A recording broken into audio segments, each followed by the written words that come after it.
నీకు సిగ్గు శరము మాకు ఇయ్యల్ల బేస్తారము మళ్ళా బేస్తారం వరకల యూరియా అనేది కొరత ఏడా ఉండకుండా రోడ్డు ఉన్నది అనుకో మళ్ళోసారి ఊరు రేవంత్ రెడ్డి గాని ఎవ్వరు గాని రోహిత్ గాని వచ్చిండు అనుకో మేము నిలదీసి అడిగినాడు జవాబు చెప్పాలి. దయచేసి నాకు ఇదే చెప్తున్నా, అధికారులు ఎవ్వరైనా సరే కాంగ్రెస్ నాయకులు ఎవ్వరైనా సరే రమ్మను మాట్లాడమని ప్రతి ఒక్క ఊళ్ళో తిరిగి మేము ఏడికైనా సిద్ధమే. ఈ యూరియా కొరత 12 నెలల కొలి ఎన్నడూ లేదు. ఇప్పుడు వచ్చింది ఆడోళ్లకు మగోళ్లకు అందరికి ప్రతి ఒక్కలకు. అందుకనే ఏమంటున్నామంటే ఎదురున్నోడు ఎకర నాటేసుకుంటాడు 2 ఎకరాలు ఆ 2 ఎకరాల గిట్ట ఈ బాధ మాకు.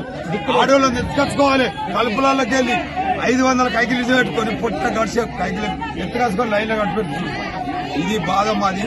రేవంత్ రెడ్డి గారు దయచేసి చెప్తున్నా, నీకు దండం పెట్టి చెప్తున్నా, ఎప్పుడు పెట్టలే 12 నెలలు పెట్టినాం లైన్లు సామాన్యం తెచ్చుకున్నాం, ఇడబడి తెచ్చుకున్నాం, అంత తెచ్చుకున్నాం. ఇక మళ్ళా ఇప్పుడే ఈ ప్రభుత్వం అంతా వేస్ట్ ప్రభుత్వం.